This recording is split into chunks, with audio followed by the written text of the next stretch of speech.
CBS News has obtained government data showing illegal crossings along the U.S. Mexico border have dramatically declined since December. As of May 21st, Customs and Border Patrol says the daily average of illegal crossings is at 3,700. That's down 54% from December's record high average of about 8,000 daily encounters. In a CBS News exclusive, our immigration and politics reporter Camilo Montoya-Galvez spoke to Homeland Security Secretary Alejandro Mayorkas about the latest numbers. There has been a dramatic decrease in Yes, encounters. indeed. Yes, Why? indeed. Because of a number of actions that we have taken, not only strengthening our enforcement, not only attacking the smugglers, but also building lawful pathways that enable people who qualify for relief to reach the United States in a safe, orderly, and legal way. But the executive action, any action that we take, is challenged in the courts, and so its outcome would be uncertain. And therefore, that's another reason why this legislation is so important. And joining us now is CBS News immigration and politics reporter Camilo Montoya-Galvez. Camilo, Secretary Mayorkas briefly talked about why these numbers are low compared to several months ago, but what's really contributing to this drop?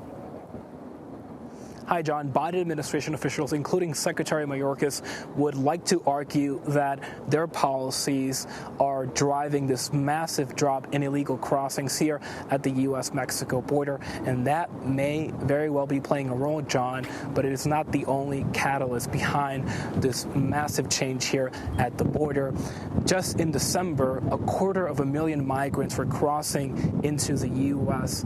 illegally on a monthly basis. Now it is roughly 100,000 or 120,000 people per month. That is a massive drop. And U.S. officials tell me that another reason behind that change, John, is an aggressive crackdown on migrants by Mexican officials on the other side of this border. Mexican officials over the past few months, John, have been increasing their efforts to deport migrants to southern Mexico near that country's border with Guatemala. And they're also preventing migrants from boarding trains and buses that would take them closer to American soil.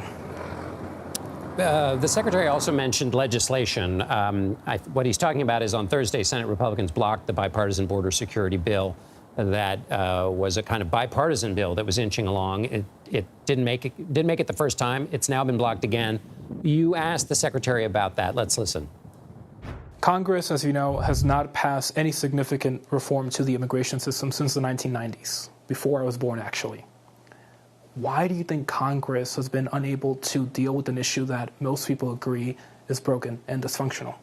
Well, regrettably, with respect to the bipartisan Senate legislation that just failed today, I think President Biden said it quite crisply. Some want the problem for political reasons rather than deliver the solutions that border security and our country's security needs and the American people deserve.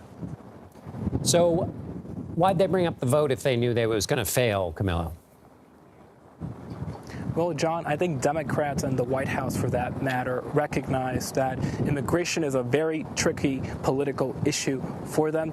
They know that poll after poll is showing that Americans are citing this issue as a top concern.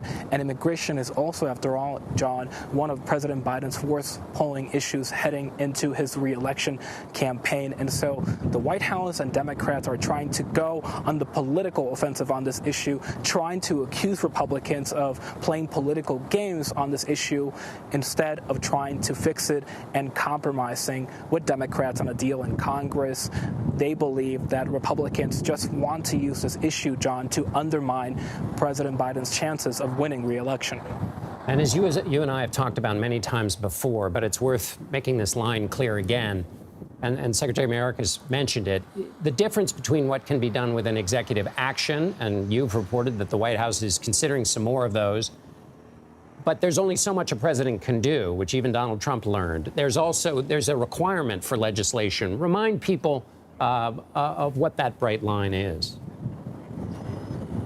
That's right, John. The executive branch, in many ways, is limited on what it can do on immigration because that is an issue that has traditionally been regulated and also guided by congressional action, federal laws. But as you know, Congress has not acted on this issue in any significant way since the 1990s. And so administrations, both Republican and Democrat alike, have had to use their unilateral authority to try to make some incremental changes to the system. But those changes, as you know, John, face legal challenges and often are held up in court. And so this is what Secretary Mayorkas told me, that even if the Biden administration moves ahead with this expected executive order to try to crack down on asylum here at the border, it would likely face legal challenges from Republican-led states and also advocates for migrants from both sides, and that action could very well be struck down in court.